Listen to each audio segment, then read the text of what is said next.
இந்த வீடியோ நேற்று சாயங்காலம் எடுத்ததா எனக்கு வரும்போதே கொஞ்சம் டயர்டாக இருந்துச்சு. எனக்கு கிரைண்டர் மட்டும் கழுவி கொடுங்க, நான் மாவாட்டிக்கிறேன். ஏன்னா அவங்க ஃபஸ்ட்டு என்ன போடணும், அரிசி போடணுமா உளுந்து போடணுமான்னு தெரியாமல் அரிசியை போட்டுட்டாங்க. சரி இதுக்கு மேலே நம்ம எதுவும் குறை சொல்லக்கூடாதுன்ட்டு நான் அரிசியை மட்டும் எடுத்து வச்சுட்டு அப்படியே உளுந்தையும் போட்டுட்டு நைட்டு சமைக்கிறதுக்கு வந்தாச்சு. முருங்கைக்கீரையும் முருங்காயும் கிடச்சின்ட்டு கொண்டு வந்திருந்தாங்களா. நமக்கு இந்த கீரை உட்காந்து உருவுறதுக்கெல்லாம் பொறுமை கிடையாது. அதனால் என்ன பண்ணுவேன்னா இப்படி ஒரு தட்டில் வச்சுட்டு காலையில் எடுத்து ஒரு தட்டினா எல்லா கீரையும் உதிர்ந்துடும். அதுக்கப்புறமா நம்ம பொரியல் பண்ணிக்கலாம். நைட்டுக்கு எனக்கு என்னடா சமைக்கிறது, ஆனால் நல்லாவும் சாப்பிடணும், ஈஸியாகவும் சமைக்கணும்னு யோசித்து பார்த்தேன்னா, ஆனால் எனக்கு சப்பாத்தி தான் சாப்பிடணும் போல தோணுச்சு. அது ஈஸியாகவும் கிடையாது, எல்லாருக்கும் உட்காந்து தேய்க்கணும். அதனால் காய் மட்டும் எடுத்து கொடுத்துட்டே நீங்கள் கட் பண்ணி கொடுத்துருங்க அப்படின்ட்டு அவங்க கட் பண்ணி கொடுத்துட்டாங்களா. பாப்பா எனக்கு இந்த வெங்காயம் தக்காளி இஞ்சி பூண்டெல்லாம் கட் பண்ணி கொடுத்தா. அவங்க அப்பா காய் இதெல்லாம் 2 பேரும் சேர்ந்து கட் பண்ணி கொடுத்துட்டாங்களா. நல்லா இருந்தால் நானே செஞ்சுருவேன். அதுக்கப்புறம் பாப்பாவுக்கு இப்போ கொஞ்சம் கொஞ்சம் காய் கட் பண்ணுறதுல இன்ட்ரெஸ்ட் இருக்குது. அதனால் அவகிட்ட பொரியலுக்குலாம் நைட்டே காயெல்லாம் கொடுத்து கட் பண்ணி வாங்கி வச்சுருவேன்.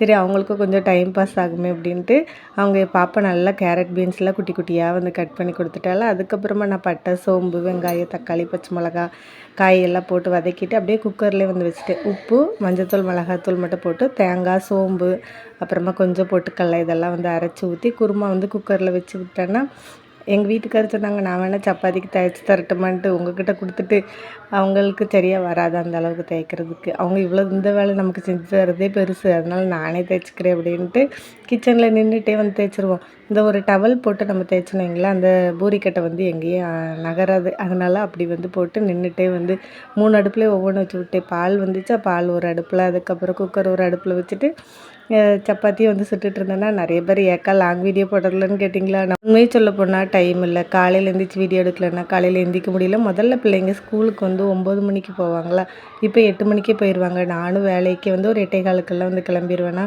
அதில் காலையில் நம்ம எந்திரிக்கிற லட்சணத்துக்கு வீடியோ எடுக்க முடியாது. சாயங்காலம் எடுக்கலைன்னா சாயங்காலம் நம்ம இந்த வேலை மட்டும்தான் செய்வோம். இதே இப்போ எத்தனை நாளைக்கு தொடர்ந்து போட உங்களுக்கு போர் அடிக்கும்ல. அதனால தான் ஷார்ட்ஸில் போடுறேன். நீங்கள் விருப்பப்பட்டால் லாங் வீடியோ போடுறேன். பை.